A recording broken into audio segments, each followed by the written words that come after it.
नमस्कार दोस्तों, स्वागत है आप सभी को हमारे चैनल पर।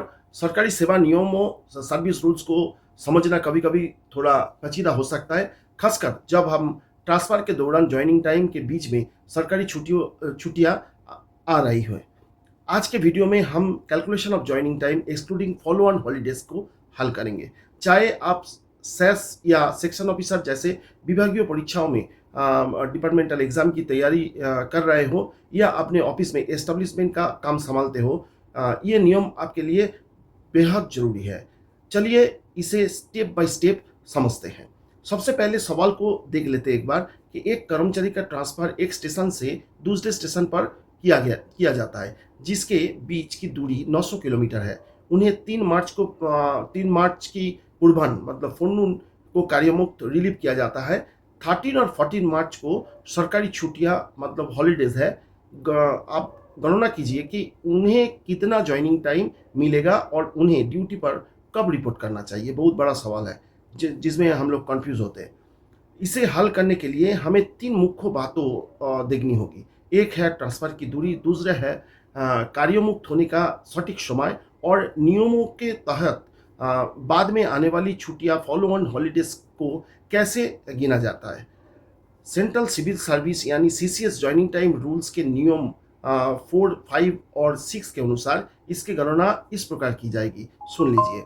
नियमों के मुताबिक अगर ट्रांसफ़र की दूरी 1000 किलोमीटर 1000 किलोमीटर तक हो है, तो कर्मचारी को कुल 10 दिन का जॉइनिंग टाइम जेटी मिलता है। चूँकि हमारे इस मामला में पूरी 900 किमी है, इसका दूरी जो है 900 किमी है, इसलिए कर्मचारी को पूरे 10 दिन मिलेगा। कर्मचारी को 3 मार्च की पूर्वाह्न मतलब फ़ोरनून को रिलीव किया गया है।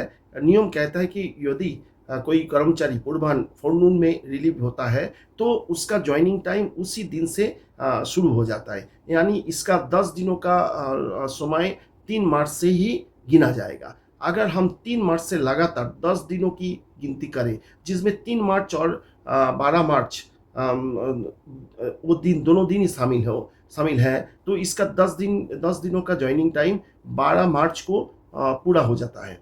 अब सवाल ये उठता है कि 13 और 14 मार्च का क्या होगा?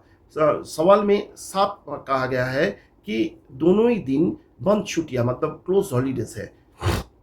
वहीं पर काम आता है नियम 6 रूल 6। नियम 6 स्पष्ट रूप से ये अनुमति देता है कि यदि जॉइनिंग टाइम की अवधि खत्म होने की तुरंत बाद कोई सरकारी या बंद छुट्टी आती है, तो कर्मचारी उसे अपनी जॉइनिंग टाइम के साथ सफिक्स कर सकता है, यानी पीछे जोड़ सकता है। इसके लिए उसके लीव अकाउंट्स से कोई अतिरिक्त दिन नहीं काटा जाएगा। इसके अलावा नियम ये भी कहता है कि जब जॉइनिंग टाइम किसी बंद छुट्टियों वाले दिन समाप्त हो रहा है हो, तो ये मान लिया जाता है कि कर्मचारी ने उसी दिन जॉइनिंग कर लिया है, लेकिन वो शारीरिक रूप से अगले कार्य दिवस मतलब नेक्स्ट वर्किंग डेज पर ड्यूटी रिपोर्ट सौंप सकता है। चूँकि 13 और 14 मार्च को ऑफिस बंद है, इसलिए कर्मचारी को उन दिनों रिपोर्ट करने की कोई ज़रूरत नहीं। अब कंक्लूज़न में ये कहा जाए, कर्मचारी को 15 मार्च की पूर्वाह्न मतलब फ़ोरनून को अपनी ड्यूटी पर रिपोर्ट करना होगा। तो देखा आपने नियमों को समझकर ये गणना कितनी आसान हो जाती है।